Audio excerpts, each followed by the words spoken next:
Apa khabar semua? Selamat malam saya ucapkan kepada anda semua. Dan sekali lagi selamat datang ke The Midnight Man with Jaden Zander. Saya Jaden dan sudah seminggu lebih saya tidak berada di laman YouTube dan juga podcast saya. Dan pada hari ini saya akan membawa anda sekali lagi di dalam kereta saya. Ya, saya akan bercerita di dalam kereta di sebuah tempat yang saya belum pilih lagi lah di mana tempat itu kan. Tapi ya sehari-hari ini saya ada beberapa cerita yang telah disumbangkan oleh pendengar-pendengar saya. Dan dengan itu saya akan membawa anda lah. Tapi seperti biasa, apa kata kalau kita pergi ke intro dulu. Jom.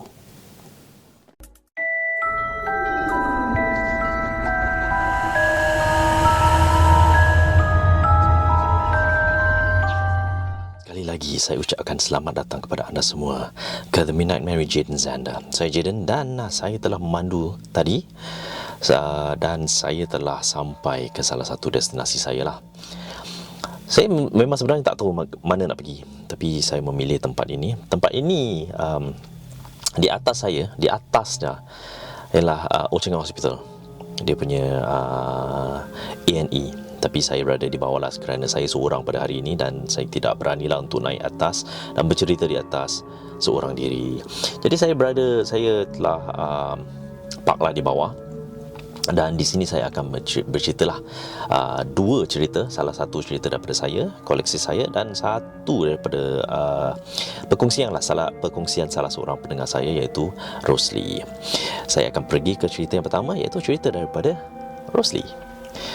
Baiklah, Rosli ni beliau dan rakan-rakannya suka memancing. Dan apabila memancing, mereka suka menyewa sebuah bot dan terus pergi ke laut lah untuk memancing. Dan selalunya memancing ni, apabila mereka memancing ni selalunya berlaku pada waktu malam lah kan?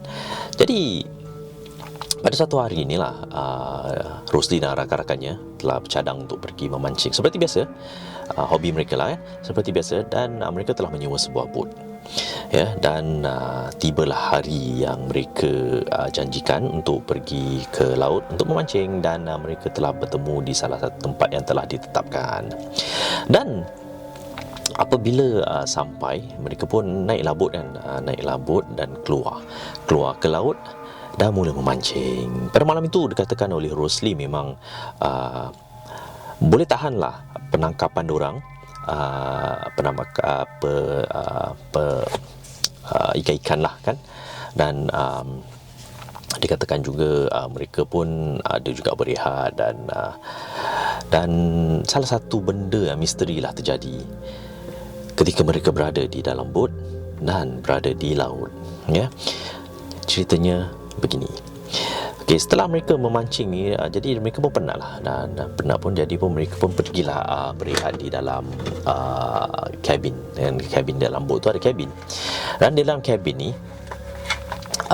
memang ada aircon lah, sejuk kan. Jadi bila di dalam kabin ini sejuk, dan di luar kira tak sejuk sangat lah. Jadi ada kondensasi ataupun condensation di luar tingkap di dalam kabin ni. Jadi mereka pun duduk. Rosli berada dengan 4 orang kawannya, dengan pemandu bot tu lah. Jadi mereka duduk sedang bersembang. Tiba-tiba salah seorang rakan Rosli ni tegur mereka, suruh tengok kat tingkap.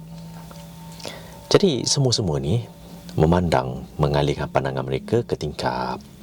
Dan apa yang mereka nampak betul-betul satu misteri kepada mereka. Kerana cuba bayangkan ya, kerana mereka berada di dasar di laut, di atas bot. Dan di luar tingkap tu, mereka ternampak ada tapak kaki seorang kanak-kanak, seorang budak dalam baya baby lagi, dalam beberapa bulan je. Tapak kaki budak di luar tingkap bot di laut. Dan bukan satu je tapak kaki tu banyak.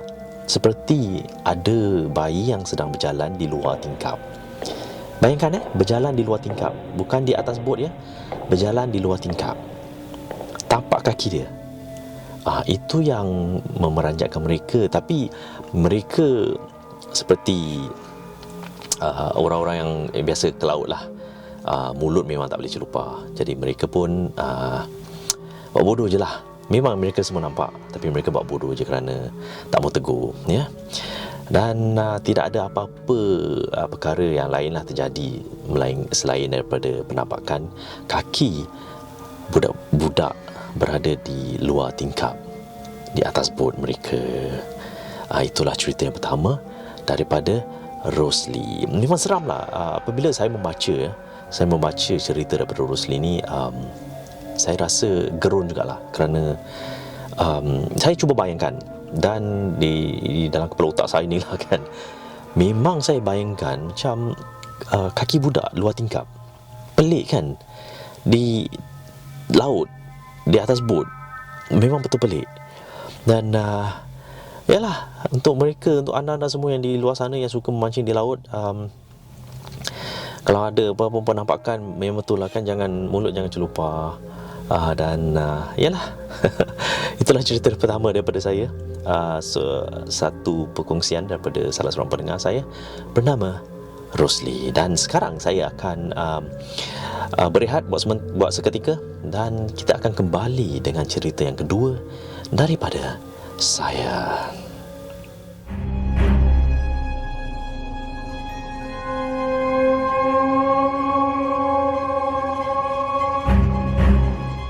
Sekali lagi selamat kembali ke The Midnight Man with Jane Zanda. Dan sebelum saya berehat tadi, saya telah bercerita tentang penampakan di atas bot lah oleh Rosli dan rakan-rakannya. Dan sehingga sekarang pun saya masih teringat-ingat lagi lah kan, tentang gambaran apa yang saya telah gambarkan di dalam kepala otak saya ni. Okey, tapi tak apa, saya akan pergi ke cerita yang kedua. Cerita yang kedua ini pula ialah daripada koleksi saya lah. Anda semua tahu, saya ni dulu seorang pegawai polis bersama dengan polis K9. Jadi pada satu masa ni kan, pada satu ketika ni, saya adalah seorang trainer di polis K9 ya. Dan pada satu masa ni juga saya ada satu training lah kan, untuk pegawai-pegawai polis handler lah. Tidak silap saya selama 3 bulan, tak silap saya. Jadi salah satu trainee saya ni, dia boleh nampak benda-benda yang halus ya. Kira deria mata dia macam terbuka lah ya. Jadi pada satu hari ini terjadi pada siang hari ya, kerana kita cuma bekerja waktu pejabat je lah, office hour. Jadi pada suatu hari inilah sedang saya, cerita ni tak panjang sangat lah, pendek kan, tapi satu misteri lah. Jadi sedang kita training lah, sedang saya menjalankan training bersama dengan trainee saya ni semua. Dan tiba-tiba salah trainee saya ni yang boleh nampak benda-benda halus ni, tiba-tiba dia macam ketawa. Semua tengah serius, saya bayangkan semua tengah serius, tapi dia ketawa. Itu yang peliknya. Saya pun macam, kenapa pula dia ketawa kan? Lepas tu saya tanya dia, kenapa dia ketawa? Dia kata, tak apa, jangan, tak apalah, continue je lah, teruskan je lah training, tak apa. Jadi saya pun rasa pelik, tapi tak apa, saya tetap jalankanlah tugasan saya kan. Jadi saya teruskan dengan training lah di tempat training tu lah kan, di dalam bilik tu. Dan rakan-rakan saya yang lain pun yang bersama training tu kan pun rasa pelik, tapi tak apa, kita jalankan tugasan. Dan selepas training tu, kita pun panggil budak ni, okey, kita panggil budak ni kita panggil nama dia sebagai SK lah, SK. Kita panggil budak ni, suruh budak ni datang, tanya, kita tanya dia kenapa, apa yang terjadi, apa yang dia nampak kan. Jadi dia kata kepada saya lah kan, kepada saya dan rakan-rakan saya, yang semasa semasa saya sedang menjalankan training tu lah kan, beliau ternampak ada satu budak Lepas ternampak ada satu budak kecil ni sedang bermain di dalam bilik yang kita sedang melakukan training tu. Dan budak ni macam seperti bermain cak-cak dengan rakan saya ni.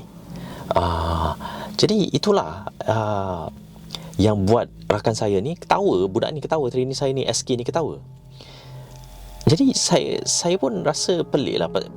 Kita semua tahu yang dia boleh nampak benda-benda halus ni. Jadi kita pun tak boleh cakap apa-apa. Tak boleh cakap apa-apa. Tapi kepada gambaran yang diberikan oleh SK ni, budak ni tak kacau. Dia tak kacau. Dia cuma datang situ macam main-main je, main cak-cak dengan si SK ni lah. Dan memang di situ dikatakan bilik itu memang dikatakan berantu jugalah, tapi pada waktu malam. Pada siang hari pun ada juga penampakan, tapi penampakan yang yang SK nampak lah. Itu je. Itulah cerita perkongsian daripada saya, koleksi saya. Cerita pendek sekali, tapi memang satu misteri lah ya. Dan dua cerita tadi daripada Rosli dan juga daripada saya ni memang misteri. Tapi yang Rosli punya cerita tu lagi menakutkan lah kan. Dan dengan itu kita telah sampai ke penghujung episod kali ini. Dan saya sekali lagi ingin mengucapkan ribuan lah, jutaan terima kasih kepada anda semua kerana masih bersama saya di The Midnight Man with Jane Zander. Tak silap saya sekarang ini episod ke-9 di episod 9 di season ataupun musim yang ketiga ya. Dan insyaAllah saya akan kembali pada minggu hadapan dengan episod yang ke-10 untuk anda semua dengan cerita-cerita baru, koleksi saya dan juga perkongsian daripada pendengar-pendengar saya.